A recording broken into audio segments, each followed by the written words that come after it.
Hola, buenas. ¿Cómo estás, Fran? ¿Qué tal te fue? ¿Todo bien?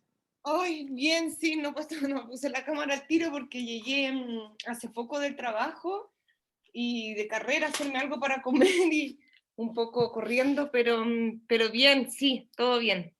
No te preocupes. Lo más importante es que te cuides, porque ahora con el frío, que seguro que está haciendo en Santiago, debe ser Sí, terrible. sí, aparte yo me muevo en bicicleta y recorro varios kilómetros, entonces llego derecho a la ducha y a comer algo. La ventaja de Santiago es que es un clima seco a comparación de Lima, que tenemos hasta 90-95% de humedad. Ay, Sí, acá, por ejemplo, cuando vienes, la piel te sientes como melosa, como chiclosa. claro, sí, Sudas y se te queda acá todo. tuve un fin de semana en Lima cuando Mm, fui. sí, sí. Sí, yo tuve la suerte también de estar en Santiago, muy bonito, ¿no? Y ahora se acerca el 18 de mayo, el Día del Patrimonio Cultural. Sí, está todo, bueno, aquí todo tan paralizado, todo tan fome. Sí, pero igual se van a abrir algunas, va a haber actividades por el Día de los Museos, Día del Patrimonio, Seguro, como sí, siempre, sí, ¿no? todo muy virtual, yo creo. Sí, sí, sí, ¿para qué? No, pero tiene muy buenos museos. El Museo de Arte Sí, Precolombino, es que ha sido maravilloso. remodelado, es maravilloso. La galería que está debajo de la moneda también es impresionante, ¿no? O Sí, sea, sí, tiene uno muy bonito, muy clásico, es el de San Francisco, ¿no? sí, Que le falta, pero tiene muy buenas colecciones. sí, A, sí, a mí me gusta mucho el de la Merced, ¿no? Donde están los fanales de los niños Jesús. sí, sí. El precolombino es bien interesante porque también se ha ido como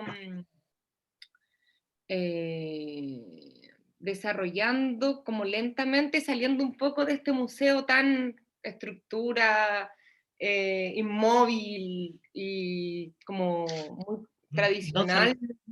no, eso sí, pero no solamente exponen, bueno, hay exposiciones temporales muy interesantes con diferentes puntos de vista y además el museo ha ganado ya con su remodelación diferentes premios y uno de ellos ha sido de iluminación, especialmente en museos, Es que porque quedó utiliza, impecable. sí, qué impactante, con el uso de fibra óptica y todo es increíble. Y es Sí, uno de los mejores de Latinoamérica. sí, sí, hace tiempo, sí. Es una muy buena instalación en general. ¿Qué tal? Renata, ¿cómo está? Buenas noches. Hola, ¿qué tal? ¿Cómo están? ¿Qué tal? Sí, bien, acá, bueno, no pongo la cámara porque estoy en pijama porque acá son las 2 de la mañana. ¡Ay, Dios! Sí, pero me gustan mucho las clases, así que he dormido un poquito y siempre me estoy levantando o me quedo trabajando y ya, como trabajo también con Perú, desde acá, desde Italia, Ujú, entonces em, aprovecho para hacer varias llamadas y varias cosas y a las 2 comenzar la clase. Y acá claro. ya el calor está comenzando. Sí, allá es más rico todavía, pero el clima es bien el calorcito también es bien fuerte por allá, ¿no? Sí, pero ¿Cómo ojalá que está pueda ir pronto a Perú. Claro, porque no, esperemos que pase un poquito más de tiempo para que se puedan seguir abriendo los lugares. Ahorita Machu Picchu está abierto solamente la parte de la ciudadela, más no Huayna Picchu. Y Ah, hay okey. Hay muchos museos que sí están cerrados o que están esperando el aforo de 20%. Y en ese momento en la ciudad de Lima se está haciendo restauraciones en diferentes plazas, ¿no? La Plaza Bolognesi, Ramón Castilla, el Óvalo Grau, están en restauración. Entonces, espérate un poquito de tiempo para que los veas restaurados y vas a encontrar otra Lima muy diferente por el Bicentenario, ¿no? Ay, sí, la extraño bastante, pero Yo creo que lo justo que más extraña es la comida. sí, también los museos. Yo iba mucho al Museo Larco. Ah, Creo es que ya precioso. sí, han abierto, me parece ya el restaurante, pero todavía el museo no, pero el restaurante por lo menos ya está abierto. Sí, el museo ha tenido una remodelación hace poco también, ha sido galardonado como uno de los museos latinoamericanos más importantes del mundo, ¿no? Y sí, o sea, tiene una buena dinámica y con la nueva directora, Ulla Holmskit, te está dando todo el peso científico y arqueológico. Y especialmente su sector educativo es muy bueno, ¿no? Los microprogramas sobre el patrimonio o sobre las culturas peruanas editados por el Museo Larco son excelentes y han sido pasados en Facebook, en YouTube y en los canales nacionales del Perú. Entonces es muy bueno también. Sí, justo los dueños, bueno, es la familia Álvarez Calderón, una de las hermanas es clienta mía, me compra zapatos y aprovechamos para hacer un video sobre la nueva colección el año pasado en el museo.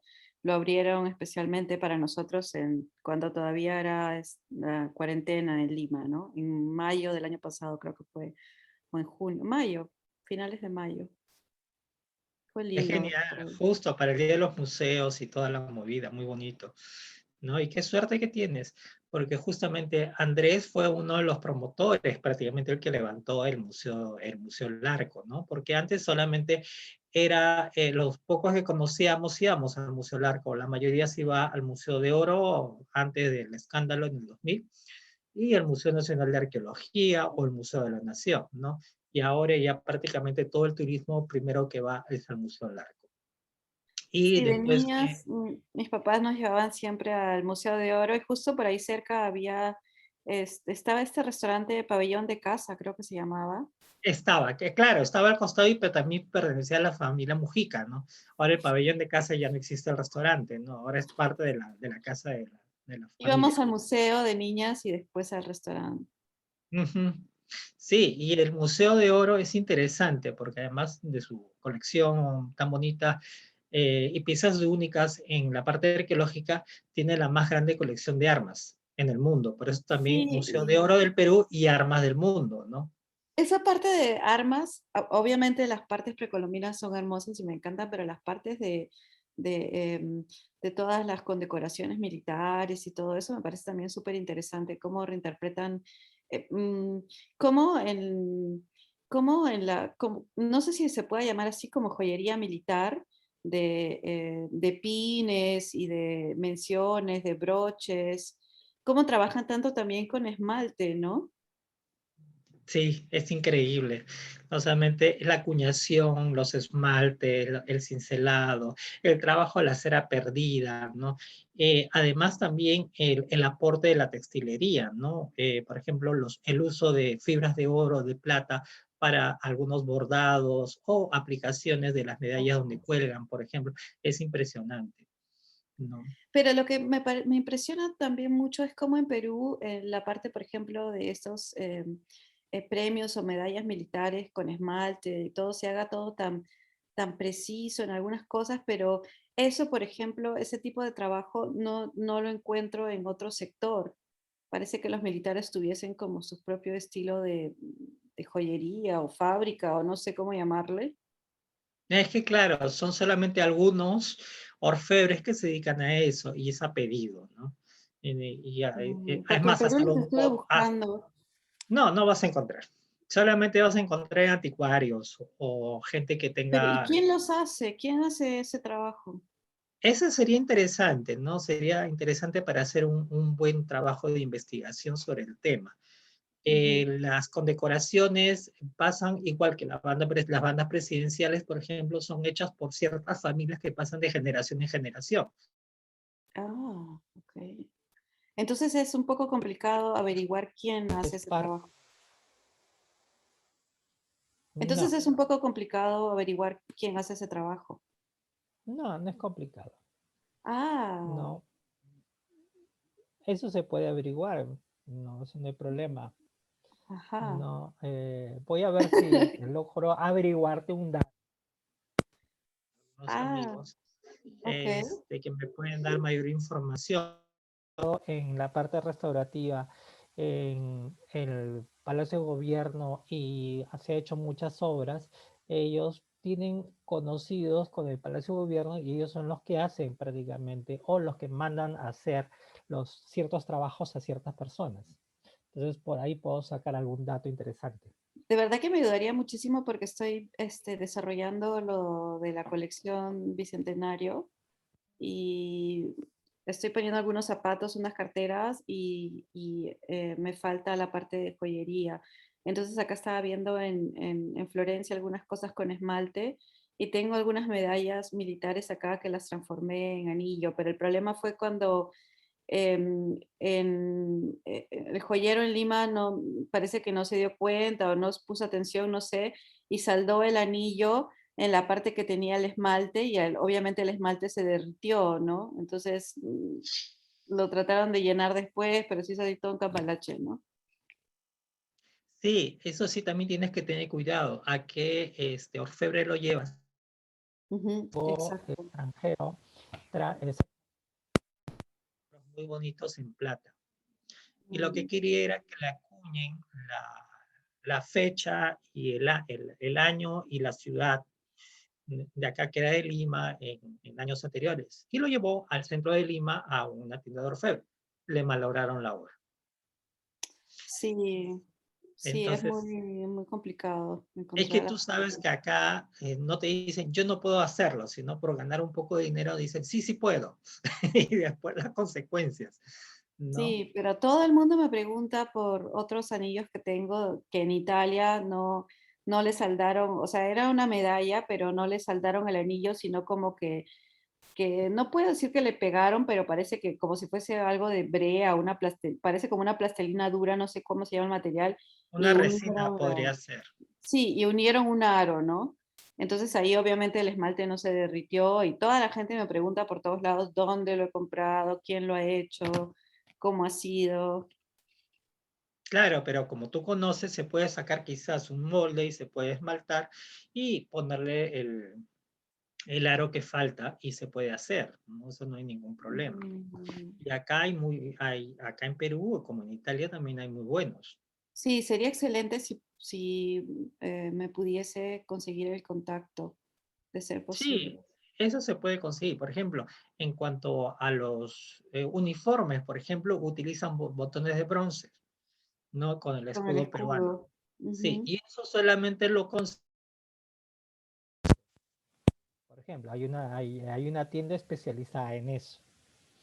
No. Sí, eso me Ese, decían, que había una tienda especializada y que, porque yo en la calle también les pregunté a unos militares, o sea, estaba buscando por todas partes y también vi que hay al lado del Congreso hay unas tiendas pequeñitas donde venden también como una especie de correa con el escudo en el medio, ¿no?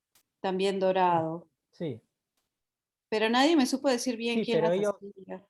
eh, ellos no los hacen, ellos ya los revenden, ni tampoco te lo Mm. van a decir. Por ejemplo, una de las tiendas especializadas es que está justamente a la espalda del Congreso, llegando a la Plaza Italia, ¿no? Sí, creo que uno En tiene que Plaza conocer Italia, bien, claro. ¿no? Sí, ahí. ¿Sabes por qué? Porque como mis hermanos han sido leonciopradinos, entonces también tenían que Ah, hacerse sus botones. Entonces yo los claro. acompañaba y me ganaba un poco el dato, ¿no? Pero es interesante porque no cualquiera los hace. Y parece de que como esta persona, por ejemplo, esta familia se dedicaba a los botones, había otras personas que se dedicaban así a medallas o otras cosas exclusivas. No, las medallas son espectaculares. Ujú, Mm, sí, de verdad, la medalla lindas. del Sol de Oro, ¿no? El Sol de Oro es preciosa. Y si quieres un poco antes, en la época de la colonia, los camafeos, con la escuela cusqueña, por ejemplo, las vírgenes y los que van con diseño son preciosos con platería, es increíble. Tiene una muy buena colección en el Museo de Oro, en la sala de literas, por ejemplo, tiene una mesa con todo esto, donde también combinan el tallado de marfil, las piedras preciosas, los rubíes, y las esmeraldas y otros gemas que también decoran parte de esta ornamentación, ¿no? Sí, justo ayer estaba ¿Cómo viendo van las con sus fotos trabajitos? del Museo de Oro Sí, de las partes de las armas. sí, no, es precioso, ¿no? En el primer piso, en el sótano, se tiene en la mesa que está entre las literas, la litera Lambayeque y la litera Chimú, hoy está la mesa con todas estas está con la mesa con todas estos aplicaciones o con decoraciones, con diseño de las vírgenes y todo. Y muchos tienen relicarios, Qué lindo. ¿no? Bueno, entonces yo creo que ya viendo y no tenemos más participantes, vamos a empezar la clase. Voy a cambiar un poquito la dinámica. Ustedes,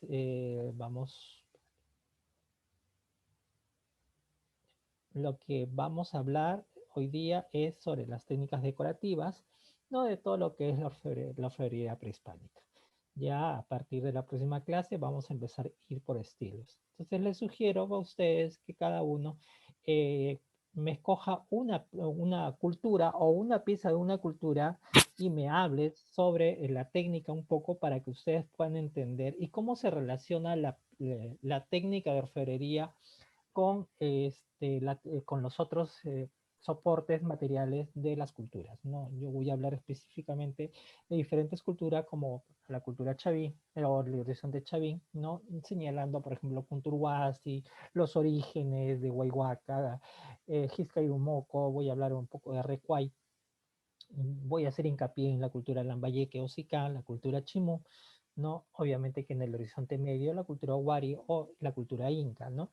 Pero les recomiendo a ustedes también que sería interesante que ustedes me expongan un parte de, como si usted, una pieza de cualquier cultura y que me las relacionen un poco con obviamente me hablen de las técnicas, no, pero también me relacionen un poco esta iconografía o este diseño con piezas de otros materiales de la misma cultura o del mismo horizonte, ¿no? Un poco para entender las relaciones que hay entre el metal con otras piezas y hoy día un poco vamos a ver el tema, ¿no? En este caso, esta, por ejemplo, es la portada. Esta pieza es una orejera de la cultura Chimú que ha sido portada y que es portada del catálogo de metales del Museo Nacional de Arqueología, Antropología e Historia del Perú.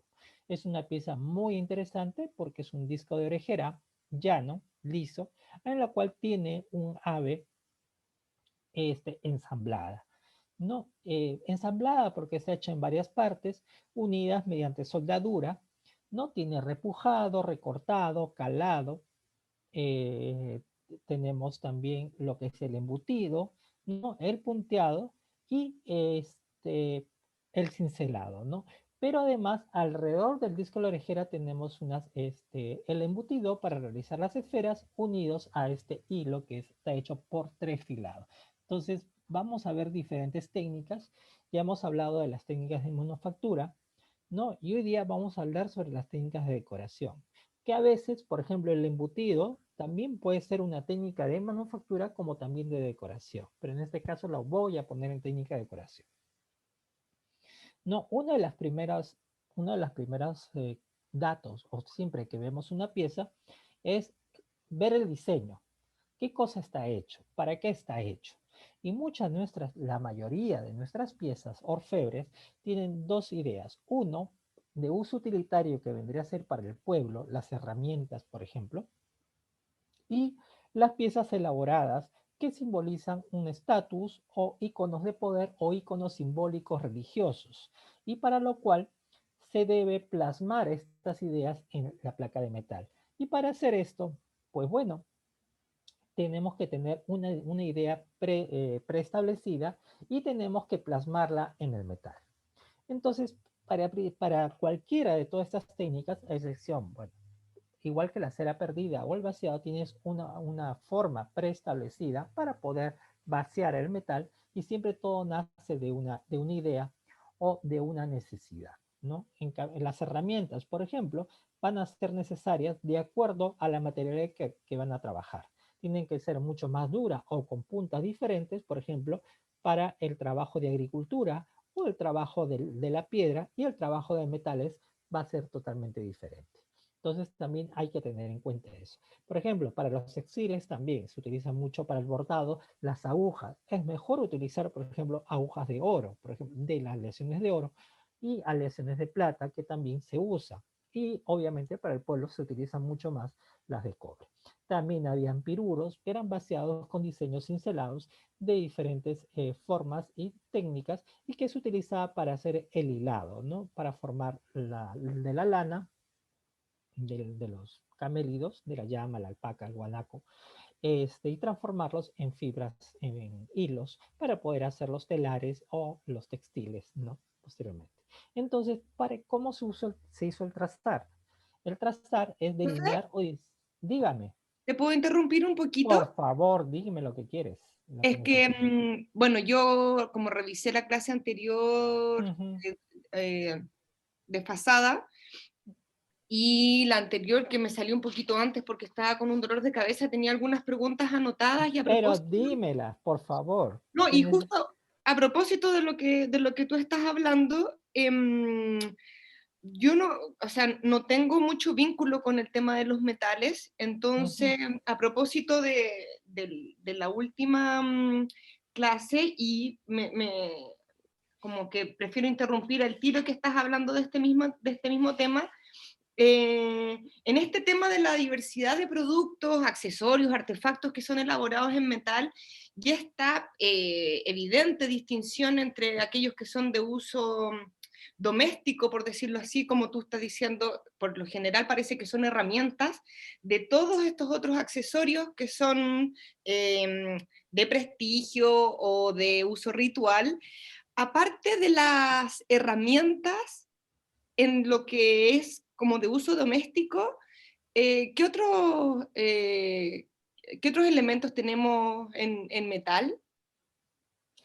De uso doméstico. Uy, ya, tenemos las rejas y rejones, ¿no? Que ha sido estudiada por la doctora Luisa María Vetter Parodi, o más conocida como Luchi para los amigos o para la gente que la conoce, y ella hizo su estudio sobre arqueometría sobre las puntas y rejones de la Huaca La Ventana en Patán Grande, en Lambayeque. No, que es prácticamente herramientas también de uso para la agricultura y otro para la minería. Pero además de estos instrumentos como los cinceles, los punzones que hemos visto y como lo estás mencionando, se utilizaba, por ejemplo, orejeras.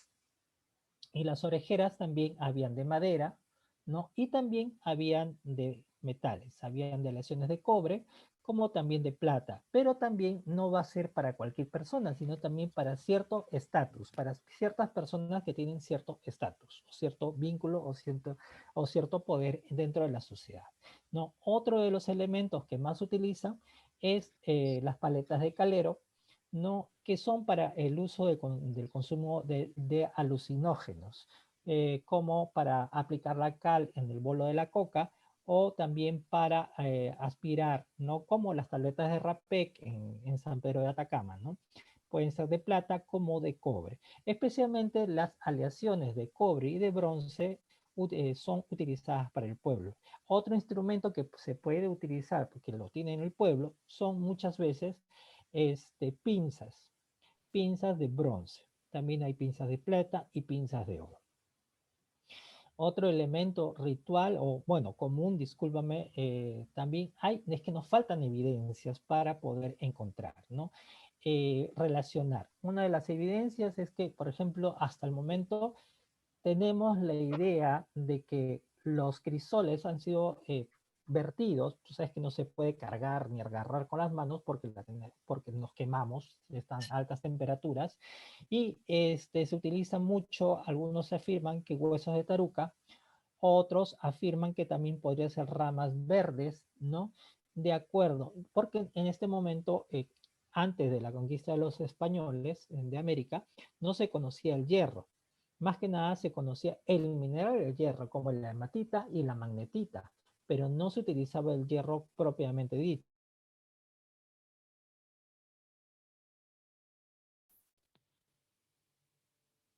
por Iberoamérica, ¿no? Por ellos. Pero antes, por ejemplo, ese tipo de herramientas todavía nos falta encontrar datos. El problema es que muchos de estos artefactos han sido encontrados por huaqueo o saqueo y muy pocos se han encontrado en tumbas. Entonces, las tumbas que hemos encontrado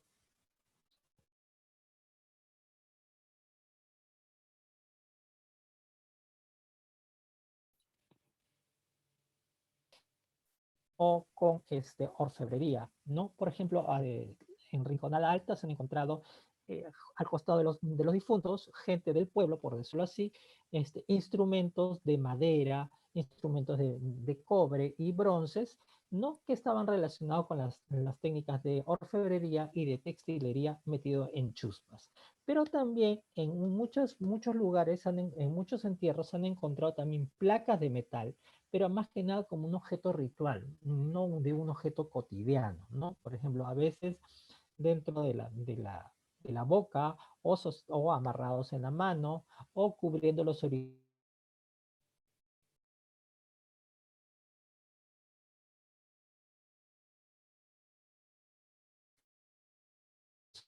Entonces hay que estudiar lo que nos faltaba y había la doctora Gabriela Schwerber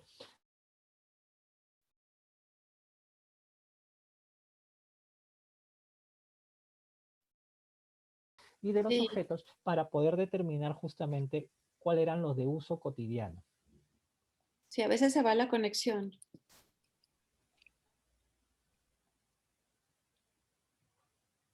Ah, ya. Está fallando la conexión. Entonces me das un minutito y voy a conectarlo directamente, por favor. Un 5. Mientras que vayan pensando sus preguntas.